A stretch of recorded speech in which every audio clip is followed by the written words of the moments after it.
اول خو ګل عمر صاحب ته یو څو شعرونه ډالۍ کومه بیا به نظم له راشم.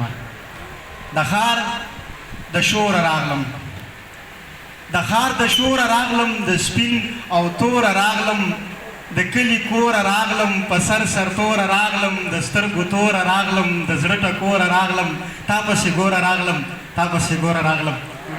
ډېره مننه کوم. نظم راځم. زما د ستړي ژوندون ستړی داستان، د ماشومتوب په خوږو پوهه نه وم چې د ځوانۍ درشل ته وختمه، له ډېرو ستونزو سره وړاندې شومه. زه به اکثر په ژوند کې تنګ شوم، نو ما به اکثر له خدایه مرګ غوښتلو، ما به د ژوند نه ځان جدا ګڼلو، ځکه به ما له خدایه مرګ غوښتلو.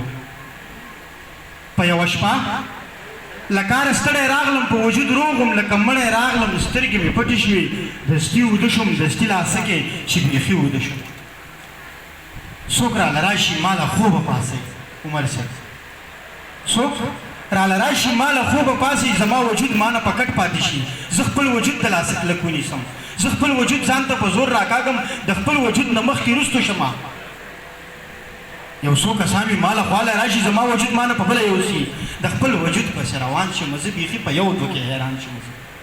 څه خلک مخکې وي او څه ورپسې، وجود مې مخکې وي او زه ورپسې. چې جنازه مې له وجود وده، بیا یې یوګو باندې راپورته کړمه، خپلې ډولۍ سره په خپله صیبه د کلي بر کنډو ته وختمه، خپلې ډولۍ سره په خپله صیبه د کلي بر کنډو ته وختمه. وجود مې ونیوه د لاسه که نه، ورته مې وویل راپاسه که نه. ما پسې ښې منډې وهلې خو چا نه لیدمه، ما پسې ښې سلګۍ وهلې خو چا نه لیدمه. په آخري کې زما وجود له کنده وکړه، کیسه اوږده وه خو بس ما درته په لنډه وکړه. سلګو نیولی وم، د مخ رنګ مې بیخي خراب و، د خوبه پاڅېدم، د خولې خوند مې بیخي خراب و. لیوال خوبونو کې خپل مرګ ولیده، بیا به مې مرګ له خدایه نه غوښتلو، بیا به مې مرګ له خدایه نه غوښتلو، بیا به مې مرګ له خدایه نه غوښتلو. ډېره مننه کوم.